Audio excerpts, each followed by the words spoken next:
झूलेना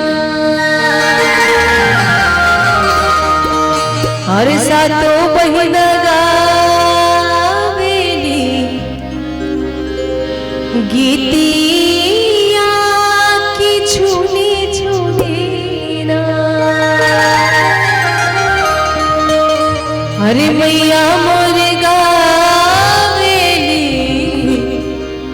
गीतिया की झूली झूलेना।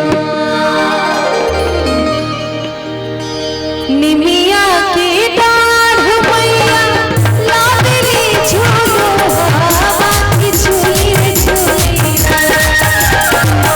निमिया की डाढ़ मैया लावेली झूलो हवा की झूली झूलेना। तो सातों बहिन गावेली गीतिया की झूली झूलेना। निमिया मोर गावेली गीतिया की झूली झूलेना।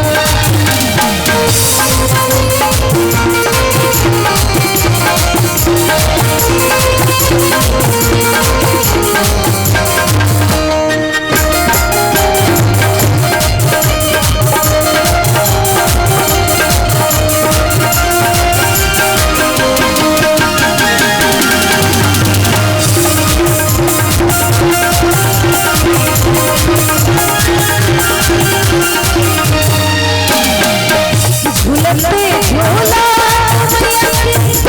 लगले पिया पिया चले दिलेना।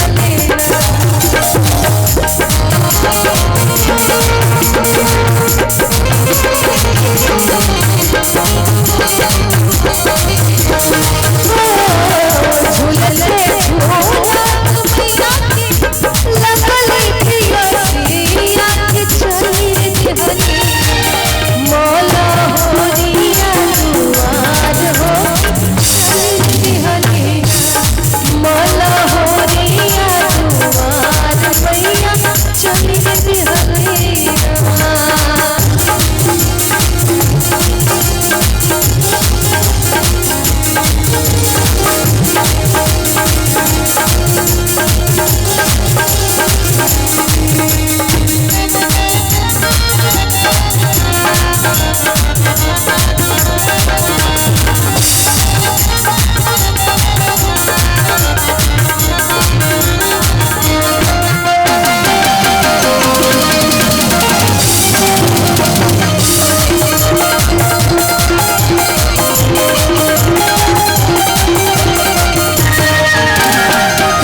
जब माता रानी मालिक के दरवाजे पे जाती है, प्यास लगी होती है बहुत जोर से, और माँ ने उनको क्या प्यास लगेगी, लेकिन ये जो भक्त और भगवान के बीच जो प्रेम है, जो लीला है, कितनी सुंदर बात है।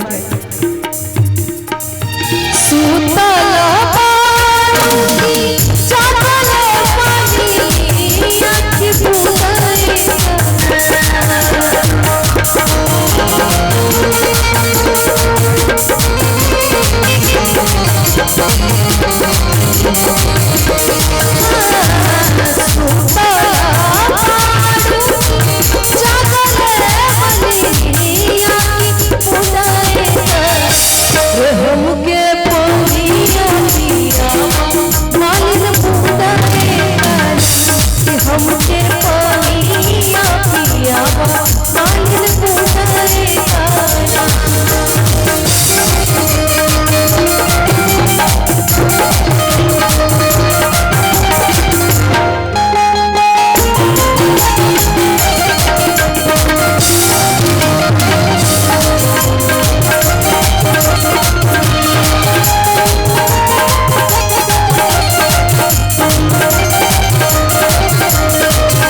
और माँ जब दरवाजे पे आई है तो मालिक क्या कहती है, कैसे के पानिया पियाई मोरी मैया की मोरे तो देना।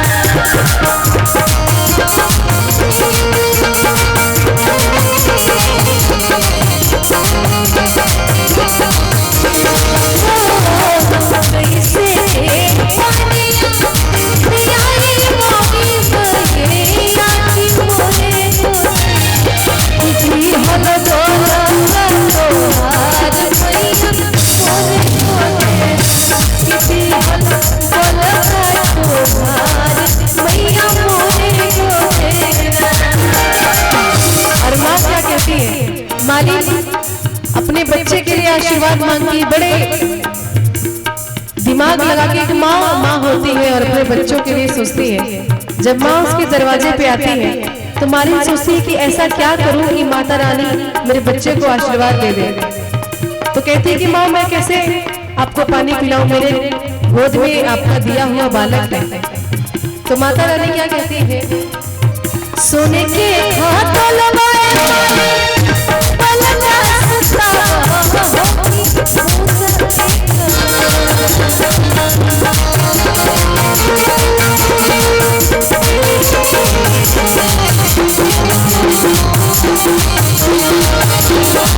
सोने के हाथों लगाए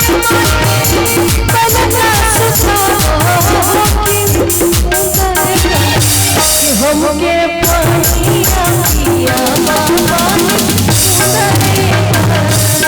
हमके पानिया पिया मालिन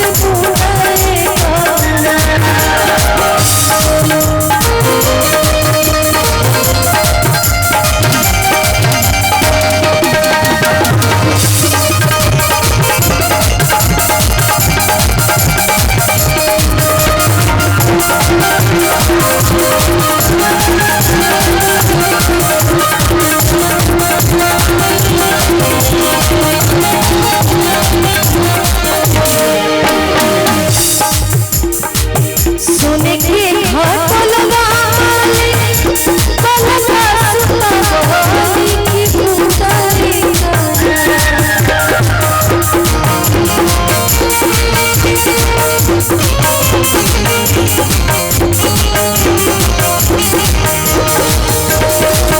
सोने के हाथों लगा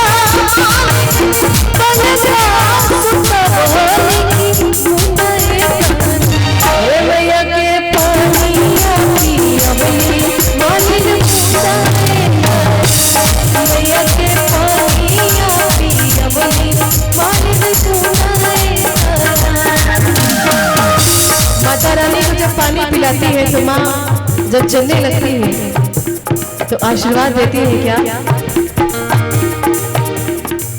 जुग जुगा जी मालिन हरिया शीस हो कि मैया